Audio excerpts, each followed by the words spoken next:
So this last one is Anupriya's study, and it's a topic that we've, I think, discussed before in previous studies, but is still, I think, very interesting. It's the power of sports for improving peace in conflict situations. And Anupriya relates this well to the workplace as well. So the hypotheses that this study had were that more years or in the quantity of intergroup contact in a Sport for Peace program will lead to more willingness to live together in a deeply divided society.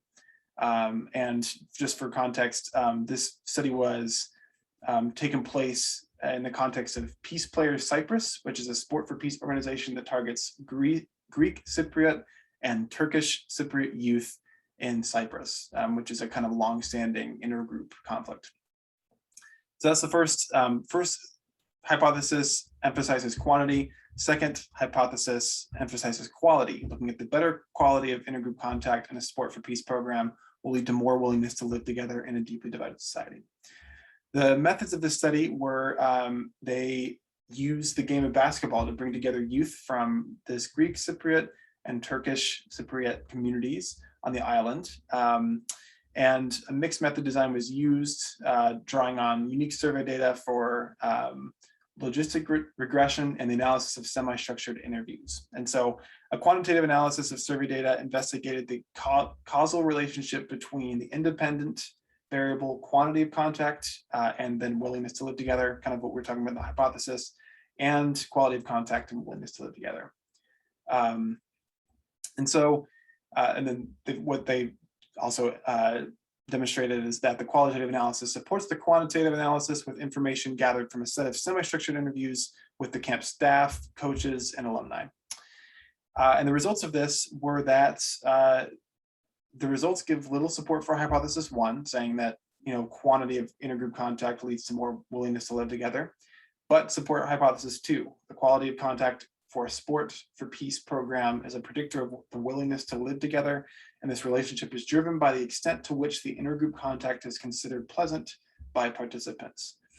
And Anupriya kind of put this in the context of the workplace in two ways. One, planning company game nights routinely, because the quality of contact between employees can be different within a game night versus within workplace interaction. Planning such an event can lead to more bonding, spirit building, getting to know each other in more of a personal setting. And so in this case, looking at management or HR planning these events can be very helpful.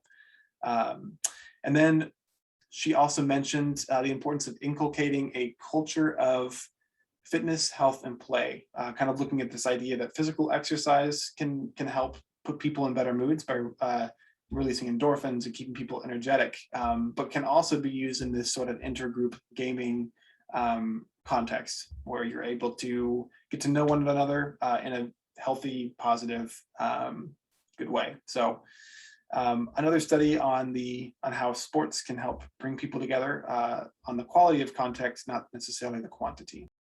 So the key takeaway is really it's the quality, not the quantity. And so consistent game nights, so like the routinely part doesn't have to mean every week, once a month. Like I think too much can be too much, right?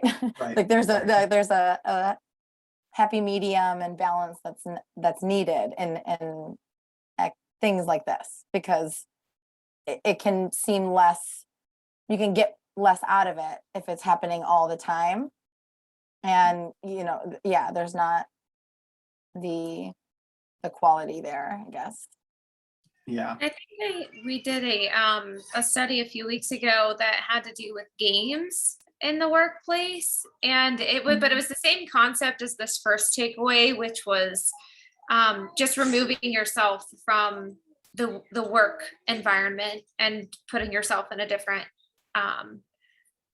atmosphere where you're kind of removed from some of the possible issues or stress or different things. So there's definitely a lot of value in that.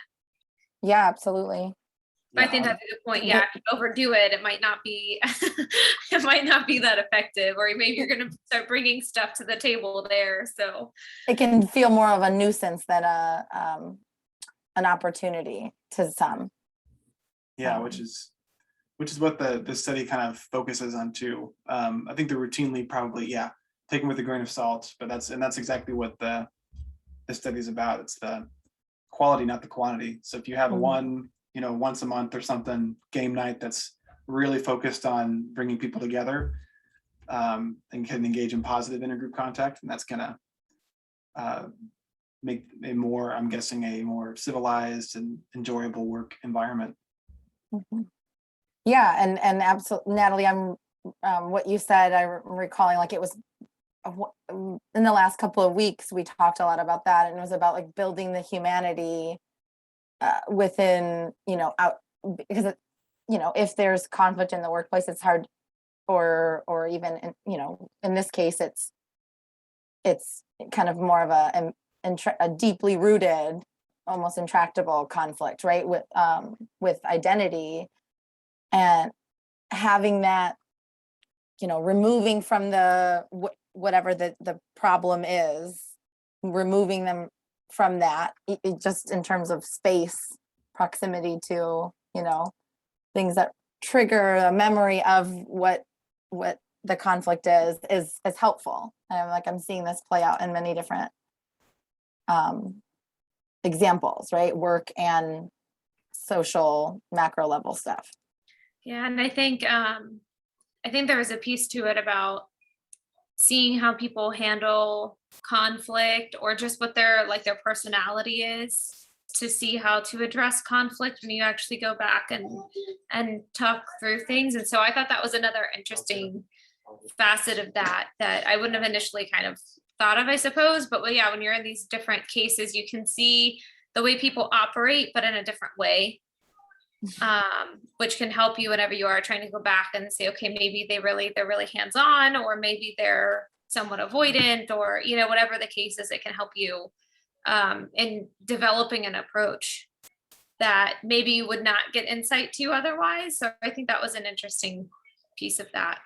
Yeah, just showing how people show up differently in different spaces. And yeah, this is also, I'm kind of backtracking just to the consistency part, and like finding that balance. It's reminding me of how just in some of our current work right now, even in terms of communication and like that, communicating too frequently, but not the quality is not there, right? The strategic communication is not there. It's just constant communication that can actually perpetuate conflict and the misalignment between departments or individuals in an office.